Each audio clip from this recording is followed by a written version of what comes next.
In a world of immense wealth, millions still struggle in extreme poverty. Today we're counting down the top 10 poorest countries in the world for 2025, based on GDP per capita at purchasing power parity. What challenges do these nations face, and how do their people endure? Let's dive in. Madagascar, a breathtaking island in the Indian Ocean, kicks off our list. Over 75% of its population lives in poverty due to reliance on traditional farming and weak infrastructure. Cyclones and droughts worsen the struggle, yet Madagascar remains the world's top vanilla exporter. Liberia in West Africa bears the scars of civil wars and corruption. Despite resources like rubber and iron ore, most citizens survive on less than $2 a day. Poor education and infrastructure hinder progress, but the younger generation fuels hope. Niger, a landlocked desert nation, depends on subsistence agriculture. Rapid population growth and frequent droughts deepen poverty, with 40% living below the international poverty line. Still, Niger's resilience shines through its push for change. Mozambique's stunning landscapes hide struggles with insurgency and natural disasters. Despite vast gas reserves, most rely on farming, and rural poverty persists.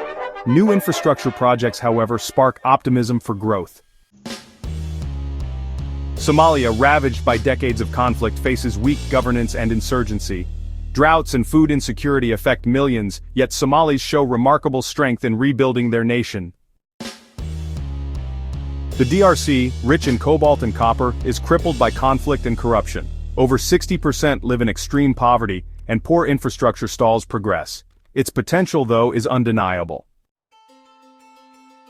Malawi's economy hinges on agriculture, and honestly that makes it super vulnerable to climate shocks. Limited access to education and healthcare just deepens poverty, but local efforts to diversify the economy really offer hope. The Central African Republic is plagued by conflict and instability. 70% of its people live in extreme poverty, and 90% lack electricity. Peace really remains the key to unlocking its future. Burundi, a small East African nation, relies on traditional farming and faces overpopulation. 80% live below the poverty line, but new energy projects could drive change. South Sudan, the world's youngest nation, is the poorest in 2025. Civil war, oil dependency, and floods devastate its economy, with 80% in extreme poverty. Yet a fragile peace offers a glimmer of hope. These nations face daunting challenges, but their people's resilience is unbreakable. Poverty isn't their destiny. With global support, their futures can transform. So, which country's story moved you? Share in the comments and subscribe for more stories that matter.